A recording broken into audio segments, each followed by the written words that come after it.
એક ભાઈના લગ્ન થયા ને તે 15 દિવસ પછી વાટા પ્લાસ્ટર ઉખડી ગયું બધું. સવારમાં નાસ્તો દેવા આવ્યા એટલે કીધું કે આ લગ્ન કર્યા તમે ઈજી કા ઈ છો કેમ મોઢું કેમ આમ થઈ ગયું કે મેં ફેશિયલ કરાવ્યું હતું. ક્યાં એડ્રેસ આપ્યું અમદાવાદમાં આ જગ્યાએ ચરચ. ઓલો બીજે દી ન્યા ગયો બીજા માળ ઉપર હતું એ બ્યુટી પાર્લર. ન્યાજીની ભાઈએ જે બેને એના પત્નીને જો પેલા તમે સાંભળી લેજો આ ટીકા નથી કરતો આ વ્યવસ્થા છે ટનાટન જો એમ જ કહું છું. ભગવાને શરીર આપ્યું છે બીજી વાર કેદી મળે મારો રામ જાણે. અત્યારે માણસનો અવતાર મળ્યો છે ફર્સ્ટ ક્લાસ જીવો. કોઈ ભાડે તે થવું છે કે આપણે ભગવાનને એટલા બધા શણગાર સજાવીએ તો આપણે માણસ હોય યાર. એક પથ્થરની મૂર્તિને જો એટલી બધો આપણે શણગાર કરતા હોય તો આ એની જ દીધેલી આ માનવ મૂર્તિ છે એને શું કામ નો સારી રાખીએ આપણે. એટલી બધી કંપની આ નીકળી છે આ બધું હરખું કરવાની એનો ઉપયોગ કરો પણ માપે એમ. અમુકનો તો વાન હોય ભેંસના વાહા જેવો ને ઈ પાવડર સોપડી નીકળે અને ઈ તો પાછો પાવડર એટલો બધો સોપડે કે જાણે મીંદડી લોટના ડબ્બામાં મોઢું નાખીને નીકળી હોય. નહીં માપ આમ શરીરને શોભે એ રીતે માફક શું છે હું ખોવાઈ ગયું કે મળેલ છે ખોવાઈ ગયું આમાં મળેલ છે એવું લખ્યું છે.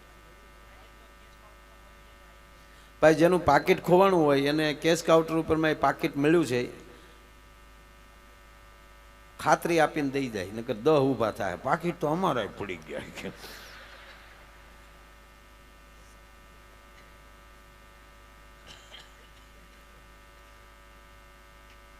એટલે ઓલો ભાઈ ત્રીજા માળે ગયો. ત્યાં જઈને કીધું કે આ તારીખે ફલાણા નામની વ્યક્તિ તમારી પાસે આ કામ કરાવ્યું કે હા હું એનો પતિ છું. શું આવ્યા હું બહુ રાજી થયો તમારા કામની મેં કદર કરી એટલે તમને ગિફ્ટ દેવા માટે હું આઈફોન લાવ્યો છું. 3000ના કામમાં 60,000નો ફોન. પહેલા તમે એક જ વ્યક્તિ એવા છો કે આવી ભેટ દેવા આવ્યા. અરે પૈસા સાથે શું લેના દેના તમે એટલું સરસ કામ કરી રહ્યા છો તો અમે રાજી થાય ને બાપા.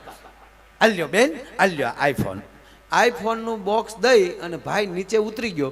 બેને ઉતાવળમાં બોક્સ ખોલ્યું ને તો અંદરથી નોકિયા 3315 નીકળ્યો. કાળું મસ્ત ડબલું. તો ઓલા બેન દોડીને બારી ખોલીને કીધું તો ઓલા ભાઈ જે નીચે જે કારમાં બેસતા હતા કીધું એ ભાઈ હા બેન આવું કરાય શું તક તમે બોક્સ મને આઈફોન નું આપ્યું ને અંદરથી નોકિયા 3315 નીકળ્યો તક હું એમ જ કહું બેન તમારે આવું કરવાનું. તમે તો બીજો મોબાઈલ લઈ શકો અમારે તો ભાવ હલવાનો ને બાપા. નહીં નહીં નહીં મોજથી જીવો. દોનો દાંપત્ય જીવન એને જ કહેવાય કે એકાબીજીના સ્વભાવને અનુકૂળ થઈને જીવવું આનું નામ દાંપત્ય જીવન. અને લગ્ન પછી વેમ કરે માણસના પેટનો ન હોય સાહેબ. આ વેમે કયેકના માણસના જીવન ખોરવી નાખ્યા. વેમ કરાય જ નહીં. પહેલું વહેલું ઘરમાં કોઈ પણ પ્રકારનો કજિયો ઉભો કરતો હોય તો ઈ વેમ. બાકી હવે તો આ તો આપણે તો ઠીક આ વડીલોને પૂછો એને લગ્ન કર્યા જોવાનો રિવાજ જ નહોતો. વડીલો સંબંધ કરતા ફાઇનલ પૂછો પૂછો ખરા.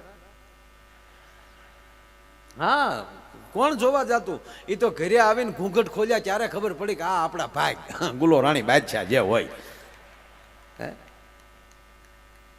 હવે તમે છોકરાઓ ભાગશાળી છો જોઈને સંબંધ થાય છે કેવા જોઈને સંબંધ થાય.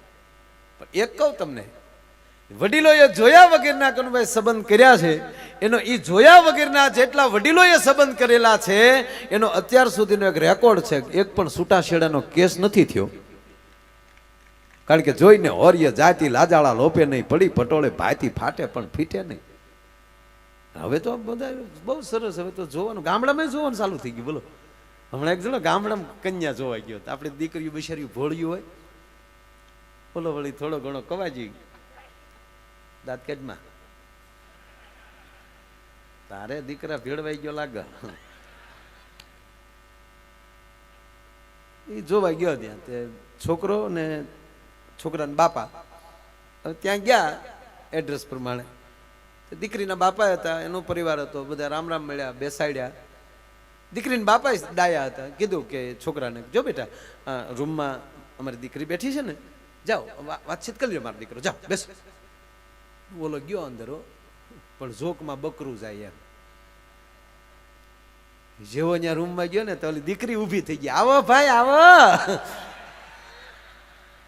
હે ભાઈ તમે કેટલા બેન ભાઈ? તા કે બે ભાઈ ને એક બેન હતા, આજથી બે બેન ને બે ભાઈ. ઘઉ બધી ને બારો. તને બાપાએ પૂછ્યું, કા બેટા રેડી? હા બાપા રેડી. તમારે એક દીકરી વધી ને મારે એક બેન વધી.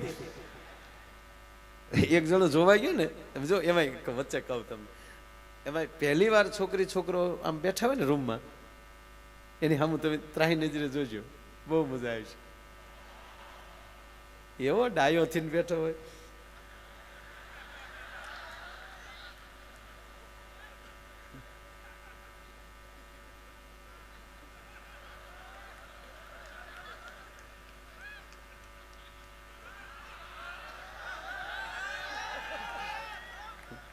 હામે એમ હોય, હામે તે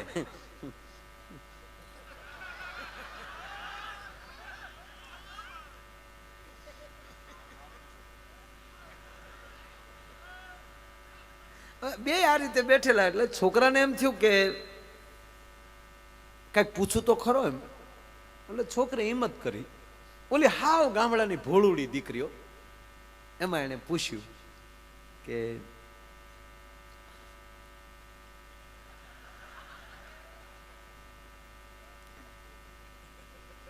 પૂછવું યાર. કઠણ થી આખી વિશે ગયો. પછી પૂછ્યું કે એકચ્યુઅલી તમારી એજ કેટલી થઈ? હું કયો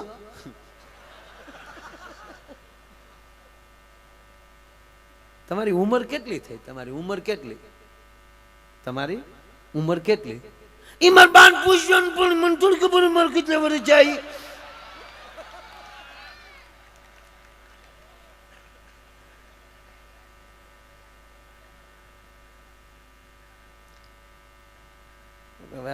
કરવું શું?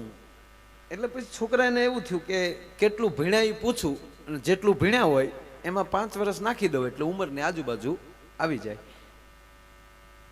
એટલે એને બીજી વાર પૂછ્યું કે તમારો અભ્યાસ કેટલો? એ મારા બાન નો ખબર હોય. એ બાને આને ચૂક છેલ્લી વાર એક પ્રશ્ન પૂછી લઉં, નહીતર છેલ્લે પૂછ્યું કે તમને ડ્રેસ ગમે કે સાડી ગમે? એ મારા બાન પૂછ્યું ને, તો આવ્યા છે ને પૂછ્યું જાવ. તા તો ઓલો ઊભો થઈ ગયો ને આવીને કીધું લે ભાણી જય માતાજી, તમારે મને ભાણી થોડું કહેવાય કે ભાઈ તારી બાન પૂછજે. સાહેબ બધું કહેવાનો અર્થ સંસ્કારને આવતાય પેઢીઓ લાગે અને સંસ્કારને જાતાય પેઢીઓ લાગે. મારો કહેવાનો સૂર એ છે. અરે જેની પાસે સંસ્કાર હશે જ્યાં વહેલા મોટી સંપત્તિ આવશે. સાંભળી લેજો, જેને ખોરડે સંસ્કાર હશે. આ પ્રમુખ ગ્રુપ કનુભાઈ સાહેબ એની પાસે ભગવાને પૈસો આપ્યો છે અને એટલે એ પાછા સંસ્કાર છે ને, એટલે આવા કાર્યોમાં વાપરવાનો ભગવાને વિચાર આપ્યો છે પાછો. બાકી એમ નો માનતા કે દુનિયામાં રૂપિયો નથી, રિલાયન્સ નું પડીકું વાળીને ખિસ્સામાં નાખી દે એવાય દુનિયામાં આટા મારે, પણ કૂતર્યું ન ગળે ઘરમાં, લોભીના ઝાડા હોય. સાહેબ એક ભાઈના ઘરમાં કૂતરું આવ્યું દોડીનો, તેને બાપાએ કીધું દીકરા આ કૂતરાને કઈક નાખ. તક પણ કાંઈ નથી. તક તો 2 લાકડી નાખ, પણ ખાધા વગર ન જવું જોવે.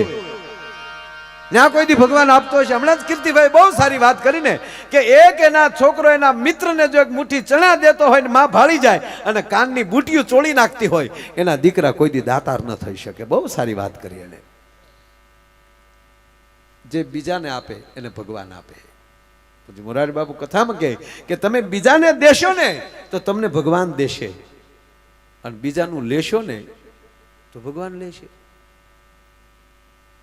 આ તો પણ જે ભગવાન આપે છે, અને વાતે સાચી છે ને ભલા માણસ, કે એ અહીંયા તમે અમારી ઉપર તમે રૂપિયા શું કામ નાખો છો, કે તમને 100% ખબર છે કે તમે અહીંયા અમે હંઘરો કરવાનું નથી, અમે તમને બધા આપી દેવું.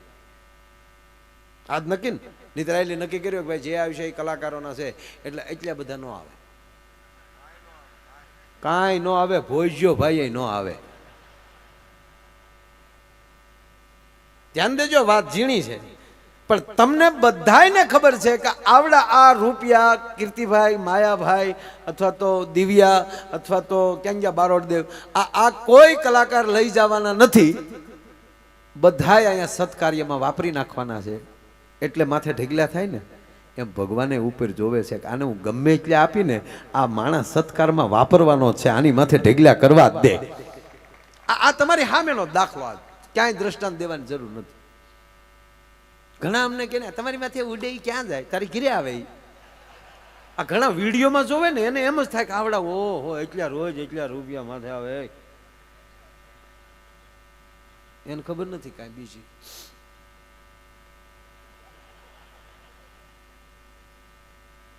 અને કહેવાય ગયો સાહેબ,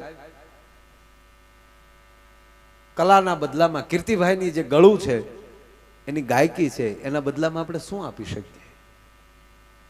આપણી તેવડ નથી સાહેબ. આ તો ઠીક છે, એક વ્યવસ્થાના રૂપમાં આપવા જ જોઈએ, અને ખૂબ આપો. અને તોય ગુજરાતી કલાકારો બહુ ઓછા લે. હિન્દી કલાકારોને મુંબઈમાં ફોન કરો, હમણાં જ લાવ્યા હતા જુનાગઢ આપણા ભાઈને, કૈલાસભાઈ ખેરને, ખેર નહીં હો, હા. અને એને બીજે દી અમારો પ્રોગ્રામ હતો, હું કીર્તિભાઈ હતા. તો કૈલાસભાઈના ઓડિયોસમાં વધીને 1000 થી 1500 માણસ હતું. કોઈ ઓલી નથી કરતું, કારણ કે એનું લેવલ આખી વાત જુદી. અને બીજે દી અમે કીર્તિભાઈ હતા સાહેબ, 30 થી 40 હજાર માણસ હતું. ગુજરાત સરકારે એ નોંધ લીધી છે ભાઈ. અને કૈલાસભાઈ ખેરને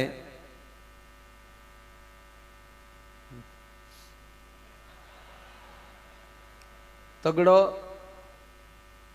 પાંચડો, 0 0 0 0 અને 0,